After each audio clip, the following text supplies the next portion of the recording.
Season 7, we saw an incredible milestone, 150 episodes. When you get to that point, you're really, truly breathing rarefied air.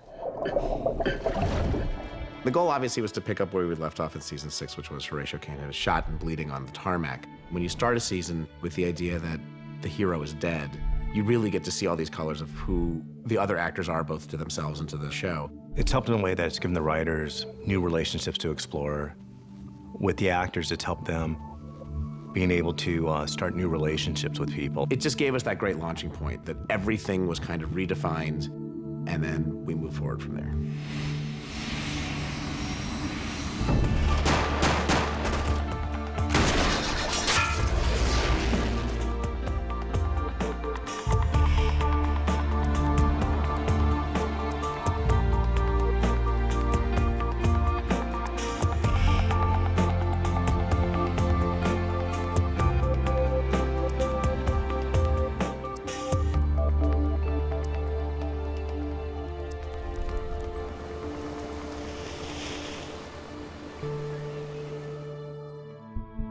The hallmark of Season 7 is really that sort of dichotomy of explosive opponents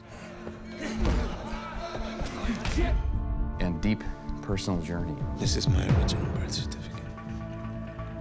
That combination of powerful emotion and incredible crime drama has collided in this season. Obviously, we've got all of these issues with the Russian mob and the bad guys, and watching the team come apart in various stages. The first responder waits for the team to get here.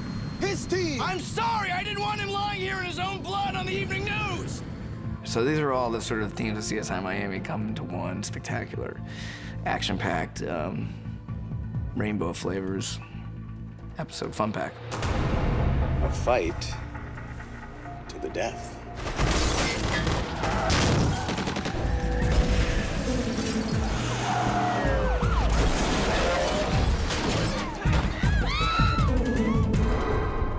Not in Kansas anymore. We're continually finding stories that challenge the characters and the actors in incredible ways. Through this vehicle of the Russian mob, a body in the Everglades led to a murder at a fight club, and suddenly we're fighting the Russian mob. A shame. He was one of my best. You trained him well, Ivan.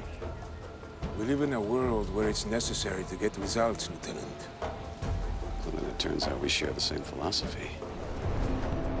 When we decided to do the Russian mob and a couple of the other gangs, we thought this is an opportunity to take you to the places in Miami that we haven't seen a whole lot in the past couple seasons and find what is beautiful about them. Because the other thing we want to make sure we don't lose is how big the city is and how integrated it ultimately is. Season 7 is one of the most sort of frenetic seasons that we've had. Hey, I need you to stay calm. I'm gonna help you out, all right? There's been a lot more movement. There's been a lot more people involved simultaneously during a crime scene. And it's just a Rubik's Cube of bikinis and blood and bullets and, you know, babes. All sexy things starting with a B. There's an element to the show which is we embrace what is fantastic. The line I always have with the writers is write it first. You know, don't shortchange yourself by trying to write something that you think we can handle. Write it first, and we'll tell you if we can do it or we can't. There's a lot of subplots going on and a lot of stories, and so I'm just trying to campaign my way into one of them. Usually, in every episode, our focus is on solving the case. But the episodes that I love the most are the ones that are more character-driven. Eric, I'm so sorry about Dr. Marsh. Are these her files? These are the keys to finding Dr. Marsh's killer. But none of this evidence will be admissible. That's fine. Maybe it can lead to something we can use as evidence. I said my secrets are in here, too. I think it was Emily who put it best when she said, what we do is we take the completely implausible and we make it believable. And that's not just from the nature of like the spectacle that we've done in episodes like Wrecking Crew or Head Case or what have you. It also is when you want to believe that these are people who work together. And even though these things that happen to them and that they make happen are extraordinary, It's the actors who really sell the believability of it. The backbone of this show is at the very top. He's got red hair. We established the existence of Kyle in season 6. We established the existence of Julia and Ron Saris in season 6. This is the season where now they are part of the life, and you see how those relationships continue as opposed to where they used to be. There's good chemistry between David and Elizabeth Berkley and with the Kyle character. What do you want from me? I want you to be more careful with him. Julia Winston is on a personal descent in which she's gone off her medication, and we realize that she's bipolar, and she's troubled by a history of mental illness, which she very, very cleverly disguised. And the question is, when will Horatio step in to perhaps save her life? It came out to be something that the writers could really expand upon. Bryce Kerwin is dead. He was killed on your mother's driveway by your mother's car. Do you have a set of those keys? Yeah, I mean, she lets me drive the Porsche. Did you use the vehicle today? Horatio, we are continuing to tell the story of his son Kyle. That's a very complex relationship. That's been the real fun of the season, actually, is to see how his relationship with Kyle has developed, and it's a great dynamic, and they're really good. I mean, it's amazing how much they feel like father and son.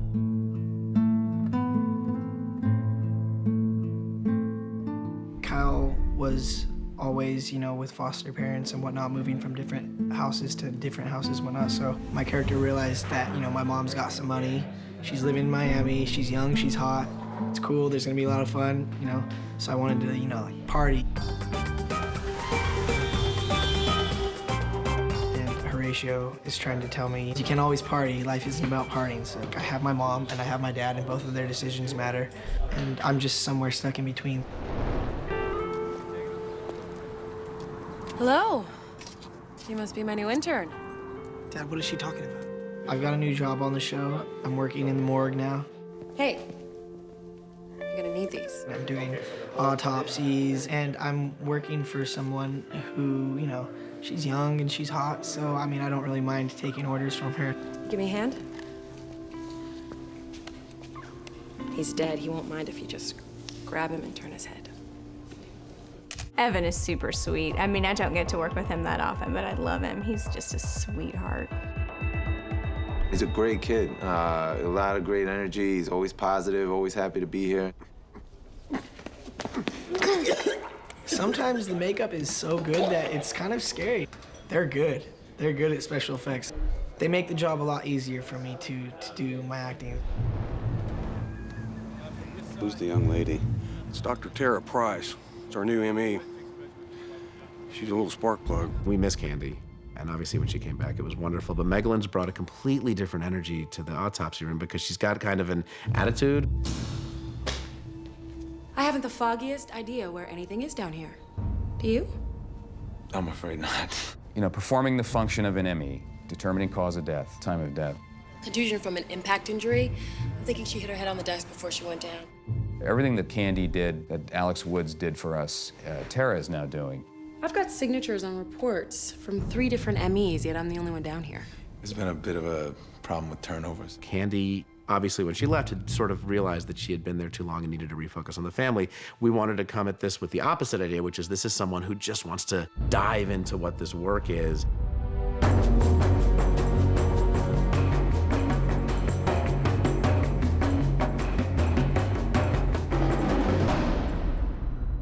Dr. Price is kind of ambitious and driven and precocious and in love with science. I think we're definitely still getting to know her. She's had some sassy moments, some awkward moments, some maybe a little flirtation. CSI Delco.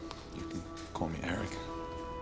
And she might even have a drug problem. This season, it seems like everyone has had, you know, lots of different things sort of going on in their personal life. Mr. Wolf, the dead man, has a tattoo from the Russian mob. Why is that? I have no idea. You know Mark's not involved in that. Okay, that's not my question, is it? The stakes have never been higher for Ryan. Just when it seems as if he was back on track, here is this history and this cycle coming back to sort of, you know, in the Al Pacino way. Right when he thought he was out, he's dragged back in. You need any help? He sort of helps someone who's a sponsor in Gamblers Anonymous, and then he ends up taking on that guy's debt. And again, each little moment of good intention ends up bad for him. Each time you refuse, we take something away. Go to hell! I get kidnapped by the Russian mob and beaten, and a tooth gets pulled out of me. No! No! No! Ryan, as a result, finds himself thrust into devastating habits. I would always talk to Sunil, and I was like, hey man, you know, like, he's like, is this okay that your character is now addicted to gambling? And is it okay your character stole it? And I'd be like, just, if I'm not the Heather Locklear of CSI Miami by the end of season 8, I'll be disappointed. Togo always is, you know, he's the eye patch guy. Like, something's always happening to him. We did a lot of really fun choreographed fighting and stuff like that. After 3 days, I was literally bedridden. I mean, the next day I couldn't put my arms above my head. And the guys we had doing it, one guy was like a middleweight kickboxing champion, and it was like these guys were the best in the business. And I just was so not as proficient as they were.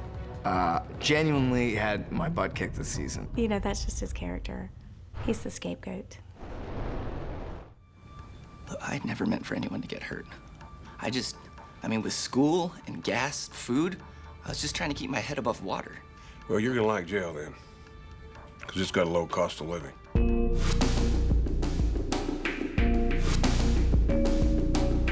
You're looking at a permanent vacation sport at the Gray Bar Motel. Frank trip for season 7 is cruising right along, just like he always does. They've been really good to me this season. My exposure's been more, so far so good. It's all good.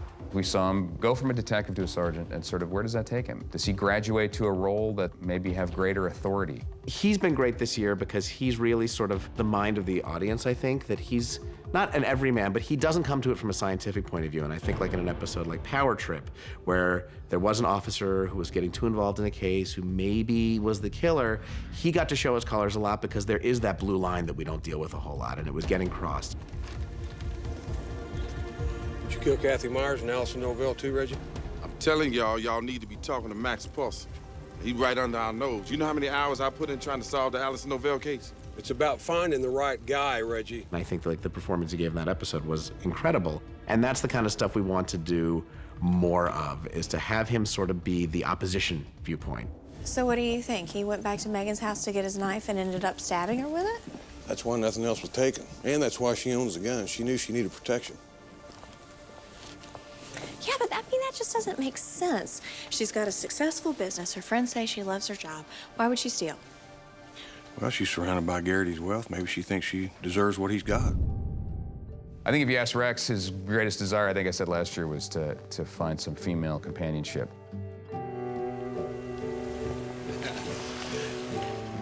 Everybody else has had their little flings and things, and so Frank needs a girlfriend. So, please, you guys. If I can get a girlfriend and maybe make out with her in the back of the patrol car, wow, that would make my day. Please help me. You have to spread the love around a lot, and there's a lot of love to be spread. Come on. I mean, even if it's a prostitute or something, I mean, I don't care what it is. Perhaps the time has come. It's either that or get him a puppy. You don't want every episode to be everybody because then it becomes too much. And so, you know, both Natalia and Frank are two of those characters that we know. We're going to give them all the great stuff to do, but you don't want it to get lost in the show. Got a driver's license. Kim Walderman, this is the Vic's purse. A big chunk of change for a teenager, don't you think? Yeah, you think? There's a lot of questions that we're currently looking at with Natalia, and they all go into her backstory. Did she come from money? Who was she married to? You know, she was divorced, and we're sort of learning that she lived a privileged lifestyle. She was once at a crime scene, and she said, oh, she lives just down the street from here in this very nice neighborhood. And she's sort of implied that she's had some bad relationships in the past. The idea is to start exploring who she used to be and what the skeletons are in her closet. It makes it so much messier and so much more interesting as an actor when you've got the case to solve, but a mess coming in from the other direction.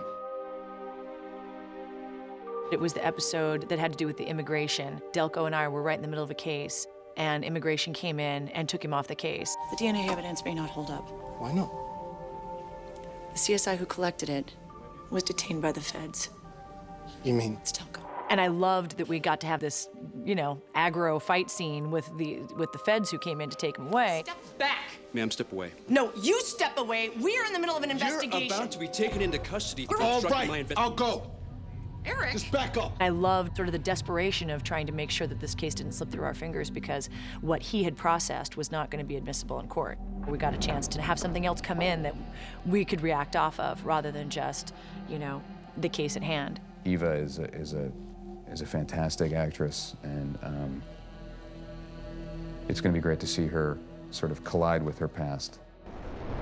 Every year we start the show and we think, what do we know about our characters that maybe we haven't explored? And when we started talking about Eric Delco, we realized, you know, his father's Russian, and so now the Russian mob came up, and we thought this is a real chance to sort of have it have a personal resonance as opposed to just another gang is here in Miami.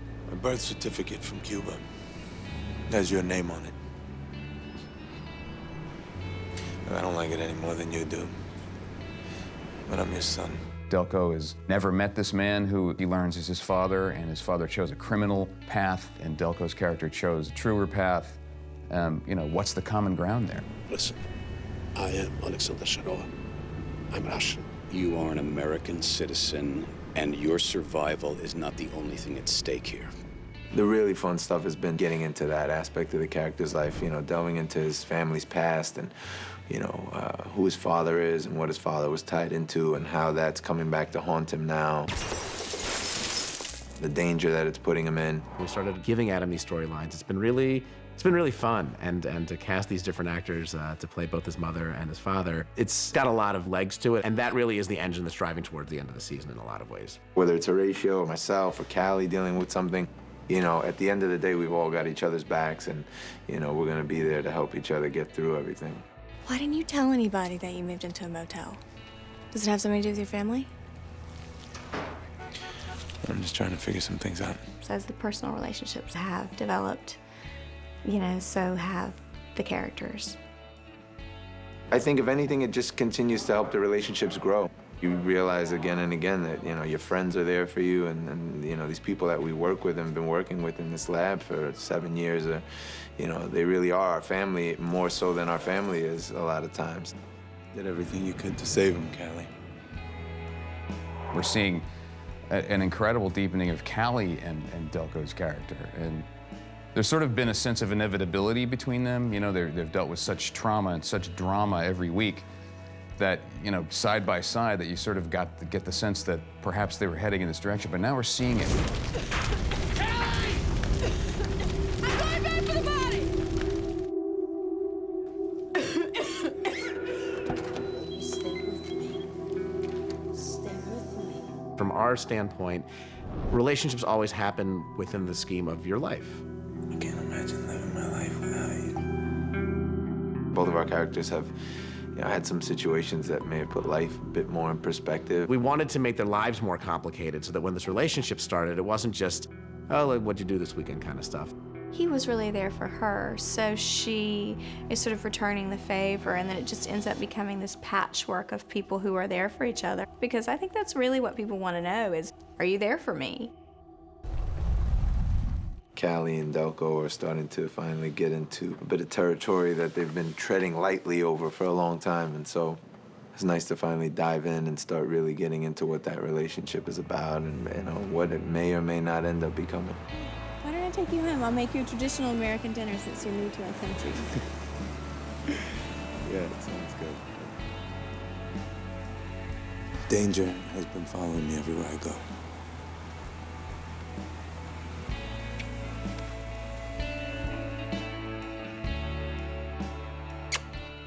That's what happened. Callie, I'm serious. I don't want anything to happen here. Come on. I have the safest house in Miami. Well, this is our first post-kiss interview, and It's true. I think we're both still reeling a little bit from the chills that it sent down our spines. I have to say, I thought it was surprisingly easy. It really was. You know, actually, the first take was like, it was like, wow, we did it, okay, Yeah. you know.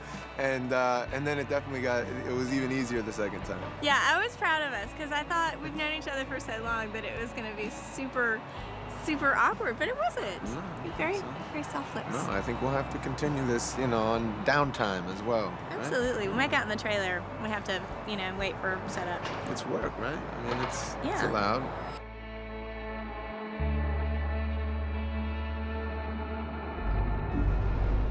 I feel like season 7 has been more explosive, more dynamic, more dangerous, more real, more compelling, and these internal journeys deeper. Thank God we have a cast that is still so excited about the show 7 years in. I don't know how we can top what we've done. We're still the #1 watched show in the world, and I hope that continues for a long time. This show has continued to get better over time, and it's just a credit to everybody involved. For the crew, they press themselves to reach new limits. So it's great. It's a blast. It's been a very interesting year, and it's going to get even better. We're operating from a sense of privilege to be here, and it's very sincere. So all I can say is, you know, more to come.